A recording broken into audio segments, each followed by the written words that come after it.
청와대 김의겸 대변인이 부동산 투기 의혹 하루 만에 자리에서 물러났습니다. 하지만 야당이 일제히 문재인 대통령과 청와대의 후속 조치를 촉구하고 나서면서 후폭풍은 여전합니다. 전문가 두 분 모셨습니다.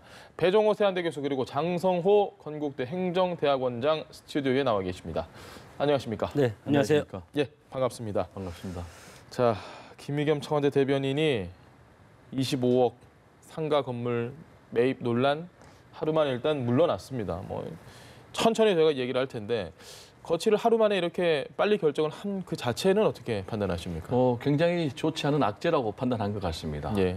조기 진화하지 않을 경우에는 계속 번지고 민심이 더 흉흉해지니까 조기에 진화를 해야 되겠다. 예. 이렇게 판단한 것 같습니다. 특히 이제 청와대 대변인 하면은 대통령의 입 아니겠습니까? 그리고 정부의 얼굴인데 지금 이제 문재인 정부는 전 정권하고 부동산 정책을 좀 차별하고 있지 않습니까? 예. 투기를 억제하고 또 대출 억제해서 서민 집값을 안정하겠다. 이런 상황에서 청와대 대변인이 예. 10억 이상의 대출을 받아서 25억 이상의 주택, 상가, 고가의 건물을 매입했다. 이건 상당히 좀 국민 정서가 받아들이기는 좀 어려운 그런 대목이 아닌가 이렇게 판단을 한 것 같고요. 예. 특히 이제 이 과정에서는 과거와는 달리 당에서 좀 목소리를 낸 것 같습니다. 예. 이게 터지자마자 즉각적으로 사퇴해야 된다.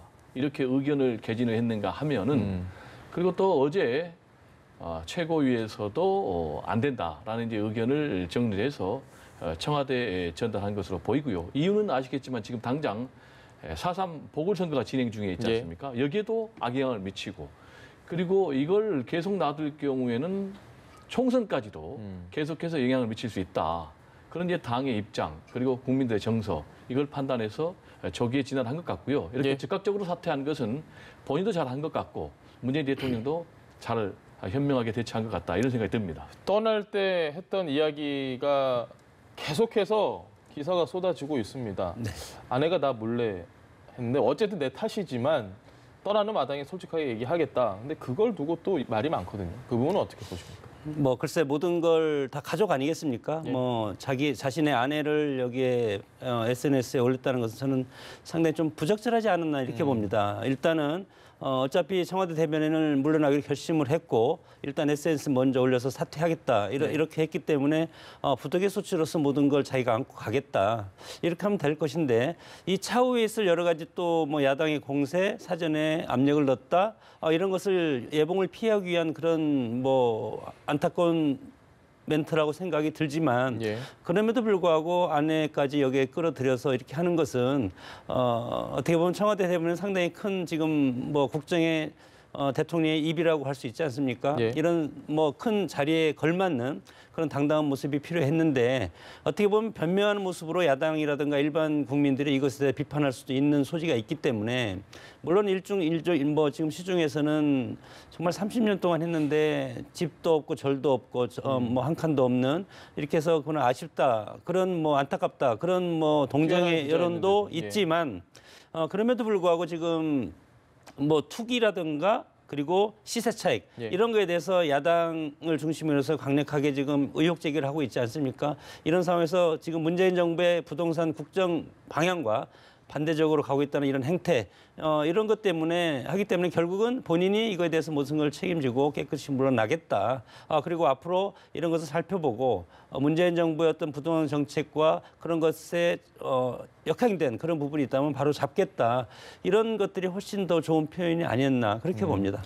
김의겸 대변인이 사퇴를 하면서 했던 이야기가 만약에 맞다고 가정하면 본인은 좀 억울한 측면도 있을 수 있다 이런 생각 들지만 변명이 넘어간 거 아니냐 이런 지적도 분명히 있습니다. 이제 자연인 김의겸 예. 그리고 공직자 김의겸 이 두 가지의 잣대는 좀 달라야 될 것 같아요. 자연인 김의겸이라면은 얼마든지 본인의 해명대로 예. 투기가 아니다라고 얘기할 수가 있어요. 왜냐하면 나는 집도 없고 예. 그래서 집을 마련했고 그다음에 단기에 팔아가지고 시세 차익을 본 것도 아닌데 이게 왜 투기냐라는 얘기는 자연인 김의겸은 맞는데 공직자 김의겸이 과연 그게 적절한 것인지 지금 이제 문재인 정부 들어와서 11채나 부동산 고강도 대책을 내놨거든요. 예. 그만큼 이제 집값을 강력하게 안정시키겠다. 그래가지고 일반 서민들 같은 경우는 대출받기가 굉장히 어렵거든요. 대출을 강력하게 규제를 했기 때문에. 그런데 이런 정부의 고강도 부동산 정책이 계속 나오는 그 와중에 청와대 대변인이라는 사람이 10억 이상의 대출을 받아서 샀다. 이거는 굉장히 좀 적절하지 못한 것 같고요. 그리고 여러 가지 이제 본인이 떠나면서 소회를 얘기를 했어요. 특히 네. 이제 언론관에 대해서 얘기를 했어요. 이제 한겨레 신문에서 잔뼈가 굵었기 때문에 굉장히 이제 진보적인 언론관을 갖고 있는데 그래서 청와대 대변인답지 않게 굉장히 전투적인 본인 그런 스스로 성명. 까칠한 대변인이라고. 그렇습니다. 예. 본인이 이제 까칠한 대변이라고 했는데 실제로 기자들도 굉장히 까칠하게 생각을 했어요. 맞습니다. 왜냐하면 기자들한테 좀 뭐 훈겠죠. 예. 그리고 기사를 좀 제대로 써라. 그리고 데스크가 지시할 때 좀 그대로 고민해라. 그 따르지 말고 좀 한번 생각을 해봐라. 예. 이렇게 한 부분도 충분히 이해가 되지만은 어쨌든 간에 마지막에 아내 얘기한 거는 굉장히 부적절하다. 본인이 어떻게든 뭐 변명을 하거나 또는 해명을 하고 싶었겠지만 그건 안 하고 깔끔하게 사과를 하는 것이 맞다. 왜냐하면은 여러 가지 얘기를 했지만 사과는 안 했거든요. 예. 제가 볼 때 물러나는 마당에 깨끗이 사과하고 말을 줄이는 것이 훨씬 더 아름답지 않았을까 하는 아쉬움이 두 분 듭니다. 다 좀 아쉬운 사태의 변이었다라고 말씀하시는 거는 일치하는 것 같은데 이제 이렇게 되면 이제 물러났고 자연인으로 돌아갔습니다. 네. 그러면 이제 이렇게 그냥 조용히 없는 일이 될 거라고 생각하시는 분도 있지만 한국당에서 지금 당장 문제 제기한 부분이 그 대출 받을 때 대출 은행의 지점장이 김의겸 대변인 고교 1년 후배였다. 특혜 대출이다. 이런 식으로 계속해서 조사를 좀 해야 된다고 보십니까? 아니면은 이쯤 됐으면 이제 그냥 넘어가야 되지 않나? 어떻게 생각하십니까? 그 넘어가야 된다고 생각해도 넘어가지 않을 것이 예. 야당이 끊임없는 공세를 할 것입니다. 뭐 막 그 1년 후배라는 그런 특혜 대출 문제도 있지만 예. 여러 가지 지금 문재인 정부의 부동산 정책과 관련한 아주 중대한 사안 아니겠습니까? 예. 현직에 물러난다 하더라도 팩트는 살아 있다.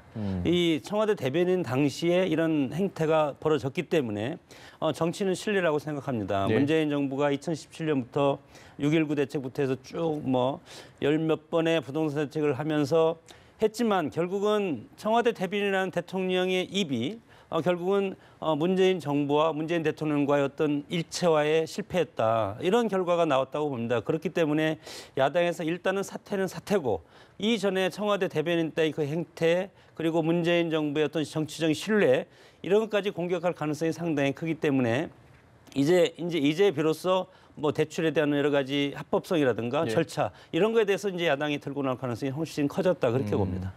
배 교수님 보시기에는 지금 부동산 투기나 이런 의혹이 일어난 장관 후보자가 굉장히 많고요. 뭐 김의겸 그렇습니다. 대변인은 뭐 문제 발생하자마자 바로 물러났고 나머지 장관 후보자는 일단 인사청문 보고도 채택 다 안 됐고 네.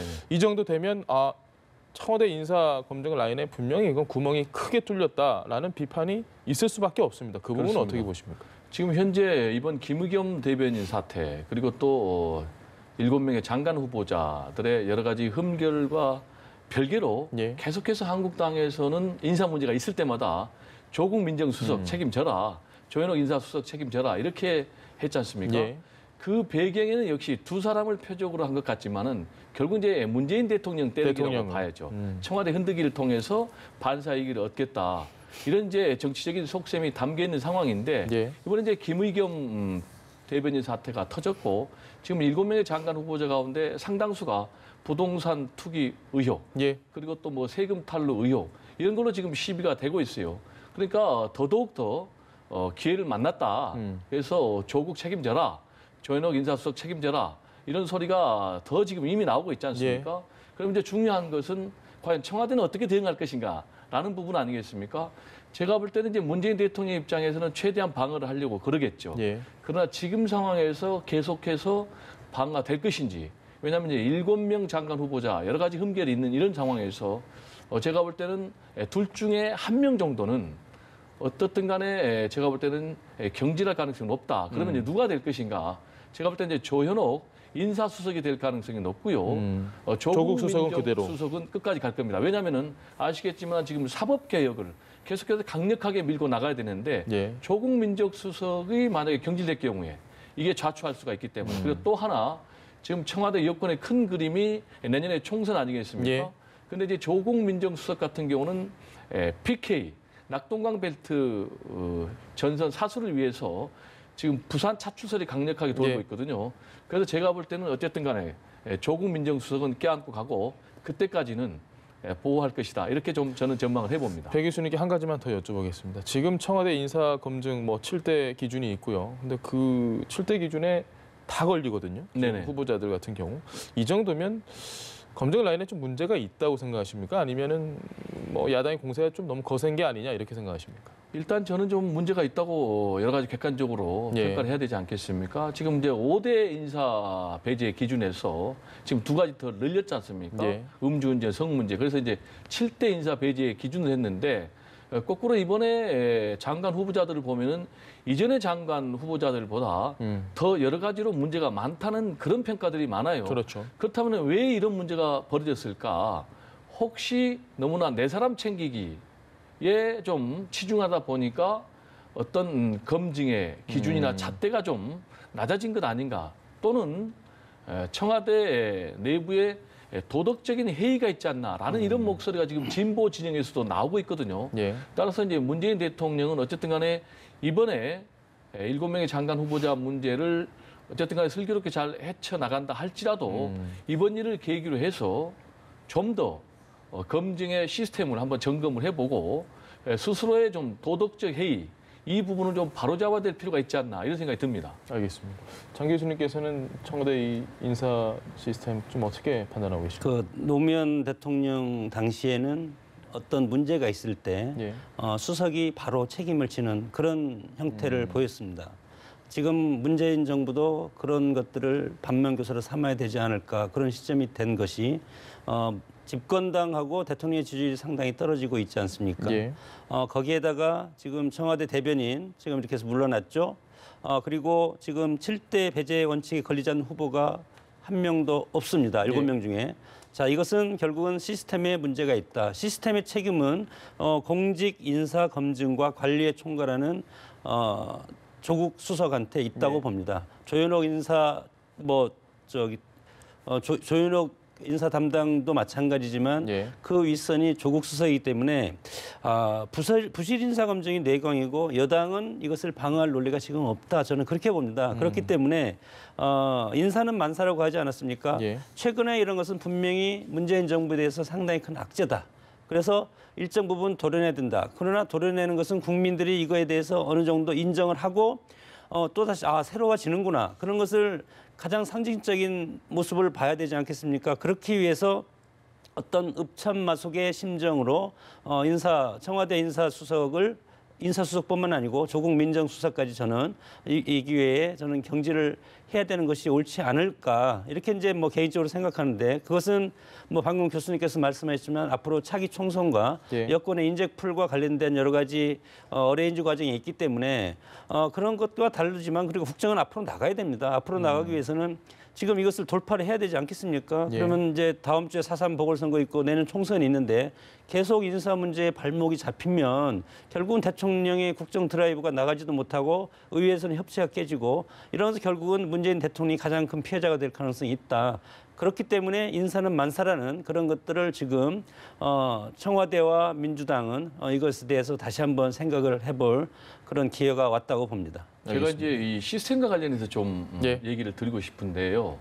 경실련에서 상당히 이제 중요한 제안을 했어요. 어쨌든 간에 청와대의 인사검증 시스템이 지금 무너졌다. 다시 복원해야 된다라면서 3가지를 얘기했는데 예. 첫 번째로는 지금 한 200개 이상 정도 되는 사전 검증 항목을 좀 더 좀 늘려서 사전에 좀 촘촘하게 검증을 해야 된다. 이건 저는 상당히 필요하다고 봐요. 예. 그리고 두 번째로는 결국 이제 재산과 관련해서 다 문제가 되고 있지 않습니까? 그런데 지금 재산 형성 과정을 제대로 검증하지 못하는 부분이 있어요. 그래서 재산 형성 과정에 대해서 좀 현미경을 들이대는 좀 꼼꼼한 검증이 필요하다. 그럼 이제 세 번째로는 우리가 인사 실명제가 좀 필요하다. 예. 이게 무슨 얘기냐면은 과연 추천했다면은 누가 추천했고 누가 추천했는지 거기다 써야 되는 거거든요. 상당히 부담스럽겠네요. 그렇죠. 그리고 검증을 했다면 누가 어떻게 검증을 했는지, 그리고 이 사람으로 결정을 했다면은 도대체 어떤 이유로 결정을 했는지 이런 거를 다 실명제를 넣어가지고 투명하게 해야만이 모든 과정에 있어서 객관적인 기준에 부합하게 인사 검증이 되지 않겠느냐라는 생각이 좀 듭니다. 근데 저는 이제 예. 자금의 지금 이런 현상을 보면 공직자 검증 시스템 전반에 문제가 있다고 보지는 않습니다. 이것은 근본적으로 청와대 인사 검증에 문제가 있기 때문에 이런 것들이 나오지 않나. 일반적으로 뭐 언론에서 나오는 것이 통상적인 검증하고 어떤 여러 가지를 사안을 조금만 살펴봐도 이것이 나오는 것 아니겠습니까? 그렇죠. 예를 들어서 건강보험료 같은 영혼, 또 뭐 예를 들어서 아들을 비교해서 회의 갈 때 뭐 졸업식에 참석했다는 것, 그리고 부동산 투기와 관련된 금방 여러 가지 확인할 수 재테크 있죠. 예. 금방 확인할 수 있는 건데, 이것은 인사 검증에 300개 항목이 있다고 하더라도 본인이 작성하는 것은 의미가 없다고도 볼 수도 있고, 이것이 하는 것이 인사수석과 민정수석실에서 이것을 종합적으로 하는 예. 것 아니겠습니까? 기본적으로 하는 데서 지금 다 이런 에러가 나오고 있다. 이것은 공직 인사 검증 시스템 전반적인 여러 가지 어떤 개선, 그런 것 차원보다 훨씬 더 낮은 수준의 것이 지금 걸려서 지금 국회에 오기 때문에, 이런 것들이 문제이기 때문에 저는 이의 어떤 청와대 책임자가 이것에 대해서 일정 부분 책임을 지고, 물론 우리 여러 가지 지금 문제점이 많습니다. 그래서 이것은 미국이라든가 뭐 선진국에서 하듯이 6개월 정도 장기간 해서 국가기구 감사원이라든가 경찰, 검찰을 통해서 조직적으로 이것에 대해 검증을 할 필요는 있다고 봅니다. 알겠습니다. 자유한국당이요. 원래는 뭐 7명 다 당연히 인사청문보고서 채택 논의조차 하지 않겠다 이런 입장이긴 했는데, 그래서 논의조차 안 했지만 콕 집어서 지금 2명, 이 사람들은 절대 안 된다. 박영선 중기부 장관 후보자, 김현철 통일부 장관 후보자. 그럼 나머지는 된다는 얘기로 해석을 해야 될까요? 왜 이 두 사람만 콕 집었을까요? 이 부분은 어떻게 보십니까? 뭐 일종의 교란 작전이죠. 그리고 7명 전부 다 안 된다라는 것은 누가 봐도 좀 심하다 이런 생각이 들지 않겠습니까? 예. 그래서 어쨌든 간에 첫 단추를 좀 잘못 깨가지고 전략적인 좀 수정을 한 것으로 보이고요. 근데 제가 볼 때는 전략적인 수정도 그렇게 잘한 것으로 보이지는 않습니다. 예. 왜냐하면 지금 국민 정서에 가장 문제가 되는 사람은 제가 볼 때는 어쨌든 간에 최종호 국토교통부 장관 아니겠습니까? 예. 지금 이제 특히 수도권 같은 경우에 무주택자가 50%가 되는데, 뭐 분양권 포함해서 3개 주택, 예. 더구나 이게 갖고 있는 게 다 뭐 잠실, 분당, 세종시 시세 차익 가지고 상당히 투기 얻을 수 과열지구거든요. 그러면 이 부분에 대해서는 얘기를 안 하고 오히려 지금 뭐 김현철 통일부 장관 후보자라든지 박영선 중소벤처기업부 장관, 이 두 사람을 콕 집었거든요. 그 얘기는 뭐냐면 결국 이제 정략적으로 접근하겠다는 것이죠. 그 얘기는 뭐냐면은 어쨌든 간에 이제 김현철 장관 후보자 같은 경우는 이제 어쨌든 진보적인 대북관이 굉장히 문제가 되고 있지 않습니까? 예. 그리고 이제 박영선 장관 후보자 같은 경우는 특별한 하자는 지금 나타나지 않고 있어요. 다만 이제 저격수였기 때문에 구원이 있는 거죠. 그래서 이 두 사람을 계속해서 때릴 경우에는 보수표를 좀 결집할 수 있고 보수층 지지자들의 마음을 좀 흡족하게 해줄 수는 있어요. 그렇지만 과연 이게 일반적인 국민 정서하고 맞는 것인 좀 별개예요. 그다음에 또 하나 제가 교란 작전 얘기를 했는데 예. 이게 무슨 얘기냐면 지금 바른미래당이나 또는 민주평화당이나 그리고 정의당에서도 지금 두 사람을 거명하고 있는 게 누구냐면은 제가 말씀드린 최정호 예. 국토교통부 장관, 그리고 조동호 장관 같은 경우 아니겠습니까? 예. 과학기술정보통신부 장관. 그런데 이 두 사람은 자기들이 안 때려도 다른 야당에서 때리니까 자기들은 그러면 이 두 사람을 때리면 이 두 사람 내지는 한 사람 플러스 알파로 더 얻겠다. 이런 계산이 좀 담겨 있는 것 같습니다.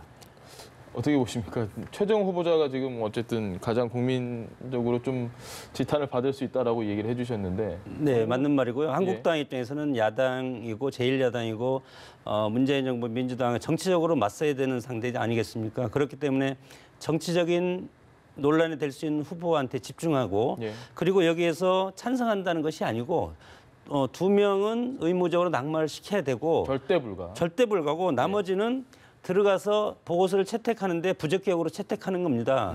그래서 2명은 절대 불가, 여기도 부적격, 5명도 부적격. 어쨌든 안 그래서 되는 건 안 되는 어쨌든 안 되는 건데 이 문서로서 채택을 해주는 건 5명. 아예 문서까지 안 하고 우리는 들어가지 않겠다. 이 사람들은 아예 앞으로 장관 행사를 못한다. 그래서 2명을 이렇게 한 것이고, 데스노트라고 있지 않습니까, 정의당? 네. 정의당의 데스노트는 누구 지목했나요? 최정호 최정호. 국토부 장관 했습니다. 왜냐하면 정의당의 그런 여러 가지 그 당의 정체성이라는 게 이런 거 봤을 때 맞지 않는 후보이기 때문에 딱 한 분을 지정을 했고, 민평당 같은 경우는 조동호. 예.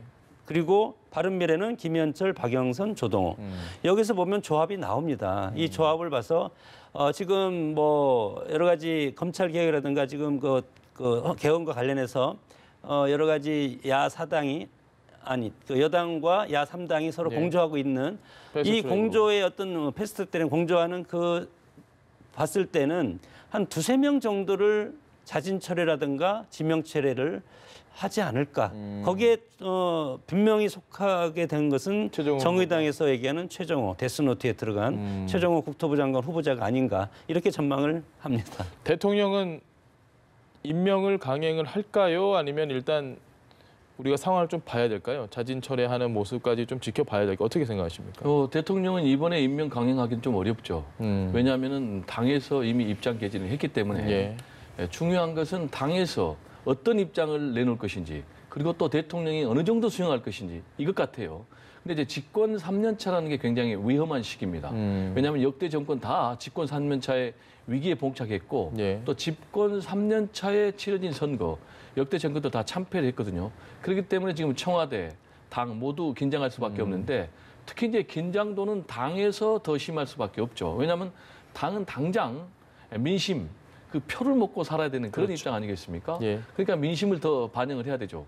그렇지만 이제 청와대 입장에서는 이번에 만약에 7명 장관 후보자를 했는데 상당히 여러 명이 낙마를 한다 할 경우에 그 정치적인 부담이 문재인 대통령으로 가기 때문에 최대한 방어를 할 것으로 보여요. 그리고 김의겸 전 청와대 대변인이 됐죠. 전 청와대 대변인을 즉각적으로 사퇴 처리했다는 것 자체가 예. 7명을 최대한 보호해라라는 일종의 시그널인데 지금 이제 당에서는 그렇게 해가지고는 지금 4.3 총선에도 문제가 되고 4.3 보궐선거에도 문제가 되고 내년 총선에도 문제가 된다. 근데 재밌는 부분이 홍 원내대표가 예. 국민 눈높이에 좀 맞지 않는 후보자들이 있다라고 복수를 얘기했어요. 그래서 제가 볼 때는 최소한 2명. 당에서는 최소. 2명, 최소한 2명을 교체를 건의할 것 같고요. 문재인 대통령 입장에서는 최소할 것 같으니까 문재인 대통령이 1명을 교체할지 또는 2명을 교체할지 또는 한다면 어떤 방법으로 언제 할 건지 이 부분은 좀 지켜봐야 될 대목이겠습니다. 알겠습니다. 요즘 가장 핫한 이슈, 흔히 말하는 핫한 이슈, 김학의 전 차관 CD. 이걸 뭐 봤네 안 봤네, 이걸 뭐 얘기를 했네 안 했네, 들었네 못 들었네. 지금 박영선 후보자하고 황교안 대표하고 진실 공방이 벌어지고 있는데 쉽게 질문 드리겠습니다. 누구 말이 맞다고 보십니까? 그것은 입증할 수 없다고 봅니다. 예. 박영선 의원은 처음에는 들려줬다고 했다가 그다음에 서랍에 있는 걸 보여줬다고 말을 조금 뉘앙스가 바뀌고 예. 장관이 김학의 성별장 성접대 네. 동영상이 2012년 11월 윤중천 사장에서 여러 가지 해서 그 다음에 2013년 2월경에 이것이 시중에 나와서 예. 그런 소문이 상당히 돌았는데 돌고 나서 2013년 3월 13일 날 황교안 그때 당시 법무부 장관이 임명을 했습니다. 예. 그리고 나서 하루 이틀 있다가 지금 뭐 박영선 당시 법사위원장을 찾아가서 접견을 하면서 이런저런 얘기를 하다가 박영선 뭐 후보자는 얘기를 했다. 예. 근데 황교안 법무부 장관은 글쎄 기억이 안 난다. 뭐 이렇게 얘기했기 때문에 그러면 입증 책임은 박영선 뭐 장관 후보자가 입증 책임이 저는 있다고 봅니다. 그렇기 때문에 지금 뭐 의자 배치하고 뭐 귀가 빨개졌다. 예, 그런 것까지 구체적인 상황은 얘기하지만 수시로 추가적으로 나오는 거기 때문에 이것에 대해서 그러면 어떻게 무슨 뭐 녹취라든가 뭐 이런 팩트가 없는 한 정치적 공방으로 끝날 가능성이 처음부터 입증이 어려운 문제. 입증이 저는 어렵다고 봅니다. 뭐 그렇다고 해서 이것이 시중에 또는 떠다도는 뭐 여러 개 박지원 의원과 여러 의원들이 지금 이것을 들었다고 하지 않습니까? 예. 들은 것은 맞다. 시중에 이런 것은 돌아다녔지만 장관이 입장에서 이것을 설령 시중에 있는 것을 참모들이 얘기했다고 하더라도 장관이 공식적으로 받지 않으면 알지 못했다. 이렇게 얘기할 수밖에 없는 거기 때문에 물론 의심을 할 수 있지만 팩트는 없고 사실로 확인할 수 있는 것도 없을 것이다. 네. 그렇기 때문에 이것은 지리하게 정치적 공방으로 끝나는데 야당의 대표고 차기 보수 정당의 유력 대권 후보로 등장할 가능성이 있기 때문에 지금 이제 이런 정치적 공방이 오가는 것 아니겠습니까? 예. 둘 다 물러설 수 없다고 봅니다. 박영선 후보자는 차기 서울시장 후보로도 지금 뭐 생각이 있는 것 같고 예. 이렇기 때문에 자신들의 정치적 장래를 위해서는 둘 다 물러설 수 없고 이것은 선거 때까지 지속될 그런 팩트 있는 뭐 그런 사안이라고 봅니다. 알겠습니다. 배 교수님 생각은 어떠십니까? 저는 이제 정치적 공방으로 끝난다는 그런 전망에는 동의하기 좀 어렵고요. 예. 왜냐하면은 지금 당장 특별 수사단이 구성이 됐지 않습니까? 예. 아주 대대적으로. 그래서 이제 수사에 들어가는데 상식적으로 볼 때 김학의 전 법무차관이 2차례나 무혐의 됐거든요. 예. 그런데 수사의 ABC인 압수수색도 안 했어요. 그리고 계좌 추적도 안 했어요. 그러면 이 과정에서 누군가 비호 세력이 있었을 것이다. 상식적으로 그리고 생각했을 때. 그 비호 세력이 무기 은폐해 줬을 것이다. 예. 라는 이제 여러 가지 합리적인 의심이 들고 실제로 당시에 경찰청에 수사 관련자는 청와대로부터 압박이 있었다라고 지금 질책도 얘기를 받고. 하고 있지 않습니까? 그래서 제가 볼 때는 이제 수사에 들어가면은 이 부분이 어느 정도는 저는 규명될 가능성이 있다. 그래서 곽상도 민정수석이 전 예. 민정수석은 제가 볼 때 상당히 위험한 수위까지 포착이 될 가능성이 있고, 다음에 이제 황교안 전 법무장관이죠. 예. 전 법무장관 같은 경우는 이제 3월 13일 날 본인이 임명이 됐고, 예. 그리고 3월 15일 날 김학의 전 차관이 임명이 됐는데 과연 본인은 지금 전혀 몰랐다는 거 아니겠습니까? 예. 그런데 그런 동영상을 지금 이용주 국회의원 같은 경우도 나도 그 전에 훨씬 봤다. 그리고 또 박지원 지금 의원 같은 경우도 그 전에 봤다. 지금 이렇게 나오고 있거든요. 그래서 상당 부분은 제가 볼 때 진실 규명이 될 것 같고 황교안 현 대표에 대해서는 여러 가지 정치적 공방이 될 가능성이 있는데 이 문제를 가지고 앞으로 치열하게 싸울 수밖에 없는 게 만약에 곽상도 의원은 물론이고 황교안 현 대표가 여기에 연루됐다는 것이 나올 경우에는 예. 지금 한국당 같은 경우는 당장 내년 총선은 완전히 어려워지는 거고 대선까지 굉장히 어려워지거든요. 그러니까 한국당에서는 물러설 수 없는 것이고 지금 민주당에서는 만약에 그런 게 나온다면은 완전히 전국의 주도권을 잡을 수 있기 때문에 양쪽의 어떤 공곤일척 아주 생사를 건 그런 혈투가 계속될 것으로 보이는데 문제는 그렇게 되면은 이제 정치가 또 실종되는 것이죠. 정치가 경색이 되고 또 민생은 외면이 되니까 그 피해는 이제 고스란히 국민들이 져야 되는데 좀 정치가 생산성 있는 그런 정상적인 정치가 돼야 하는데 이런 걱정이 벌써부터 듭니다. 합리적 의심에 대한 말씀을 해주셨는데요. 네. 또 한 가지 좀 궁금한 건 조홍천 당시 공직기관 비서관 네. 그리고 지금 박영선 후보자도 그렇고 그러면 CD의 존재도 알았고 이게 문제가 된 것도 알았고 뭐 민정단에서 파악이 됐다. 뭐 황 대표도 알았다. 그럼 미리 과거 사회가 발족할 때 얘기를 좀 할 수도 있는 문제고 이러지 않았을까? 왜 청문회 시점에 이런 얘기를 할까? 이런 얘기를 하시는 분들도 있더라고요. 그 부분은 어떻게 생각하십니까? 글쎄 여러 가지 뭐 정치적인 어떤 백그라운드를 얘기하면 예. 상상 속에 할 수밖에 없는 건데 그러나 물론 이런 것들이 지금 문제점이 해서 2번에 걸친 조사에도 문제가 나오지 않았다면 예. 지금 뭐 또 검찰 조사에서 지금 또 밝혀야 되지 않겠습니까? 그러나 당시 이 시점이 박근혜 대통령이 집권 초기고 지금 뭐 첫 지금 조각하면서 이런 일들이 지금 발생한 건 아니겠습니까? 그렇기 때문에 이때 당시에 박근혜 대통령의 그런 힘이 엄청나게 강할 때다.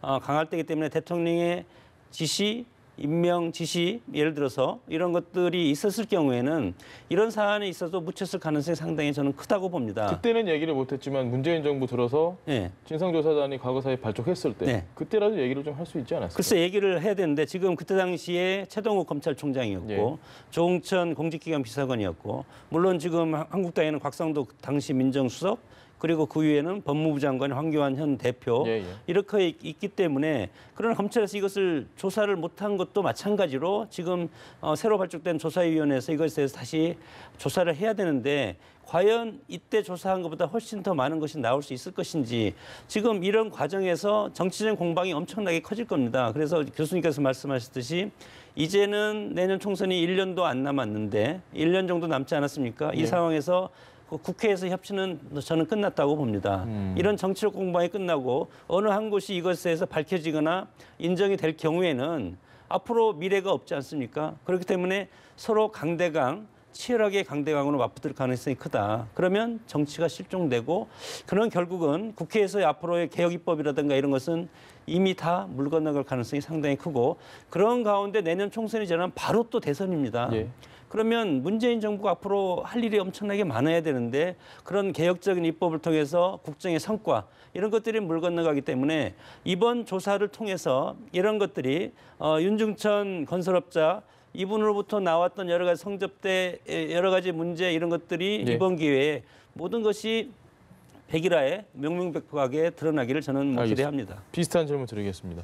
이 박영선 후보자가 청문회장에서 이런 얘기를 했고요. 지금 뭐 조홍천 의원 같은 경우도 이 문제가 불거지고 나서 뒤늦게 얘기를 하고 있습니다. 지난해 같은 경우에 검찰에서 과거 사안을 좀 다시 한번 재정해보자 조사를 했는데 그때 한번 얘기를 해줄 수 있지 않았을까라는 생각도 들거든요. 이 부분은 어떻게 보십니까? 그때 했으면 더 좋았겠죠. 공소시효 문제가 있으니까. 예. 그런 이제 과정은 뭐 나름대로 있었을 것으로 보이고요. 지금 중요한 것은 이번에 김학의 전 법무차관에 대해서 세 번째 재수사를 하고 있지 않습니까? 예. 세 번째 수사인데 과연 이번에 뭔가 밝혀질 것이냐 아니면 이전에 두 차례 무혐의처럼 똑같이 나올 것이냐라는 부분이 가장 중요한 부분 아니겠습니까? 지금 혐의는 크게 세 가지예요. 하나는 이제 뇌물수수, 예. 또 하나는 외압, 그리고 또 하나는 특수강간 이 세 가지인데 제가 볼 때는 이번에 상당히 결과물이 나올 것으로 보입니다. 왜냐하면 일단 뇌물수수와 관련해서는 공소시효만 살아있다면은 예. 지금 윤중천 건설업자가 진술을 했다 그래요. 5억 수천, 이십, 네. 예. 뭐 그래서 그런 부분이 이제 상당히 지금 처벌 범위에 사정 범위에 지금 포착이 돼 있는 상황이고. 그다음에 두 번째로 이제 특수강간 문제인데 이 부분은 지금 성인지 감수성에 대한 잣대가 지금 바뀌고 있거든요. 그렇죠. 지금 대법원에서 판례도 바뀌고 있고 그래서 이 부분도 적극적으로 해석을 할 경우에는 상당히 위험한 지경에 놓인다. 이제 다만 외압 부분에 대해서는 여러 가지 지금 말들이 서로 다르고 예. 정확한 물증이 나오지 않으면은 결국은 정치적 공방으로 끝날 가능성이 있는데 이 부분에 대해서도 결정적인 물증이 나온다면은 뭔가 획기적인 변화를 맞을 수 있다. 그래서 이게 아마 우리 정치권에 새로운 또 큰 뇌관이 되지 않나 저는 이렇게 전망을 해봅니다. 알겠습니다. 마지막으로 하나만 더 여쭤보겠습니다. 네. 지금 여담인데요. 박자매라고 여의도에서 이제 박영선 의원하고 박지원 의원하고 네. 뭐 서로 굉장히 호흡이 잘 맞다라는 이야기를 하면서 그것마저도 마치 큰 그림을 지금 그리고 미리 준비를 한 게 아니냐라고 음모론식으로 얘기가 나오고 있거든요. 이런 음모론이 나오는 것 자체는 좀 뭐 할 수 있는 얘기다 아니면 그거 좀 너무한 거 아니냐 어떻게 보십니까? 허구라고 봅니다. 정치적인 어떤 상상력은 뭐 무한한데 예. 그러나 정치는 현실이기 때문에 과연 박지원 의원이랑 박영선 의원이랑 미래를 같이 할 수 있을까? 저는 상당히 어렵지 않나 이렇게 보고 지금 민평당이라는 정당이 있지만 예. 앞으로 총선 때까지 각계약진할 겁니다. 각계약진하고 대선 때 가서 여권 단일화라든가 법여권 단일화라든가 이런 식으로 갈 것이기 때문에 당분간 이런 사안에 대해서만은 일로서 같이 동조하는 모습을 그때 팩트였지 않겠습니까? 네. 그러나 정치적으로는 서로 다른 방향을 가고 있고 다른 꿈을 꾸고 있기 때문에 같이 이런 것을 서로 상의하고 미래의 어떤 새로운 전략을 만들고 그런 것은 쉽게 우리가 상상할 수 있지만 현실적으로는 그런 것이 실현되기는 상당히 어려운 것이 정치권이다. 그렇게 봅니다. 알겠습니다. 오늘 두 분 말씀 여기까지 듣겠습니다. 지금까지 배종호 세한대 교수 그리고 장성호 건국대 행정대학원장 두 분 말씀 들어봤습니다. 오늘 말씀 고맙습니다. 네, 감사합니다. 네.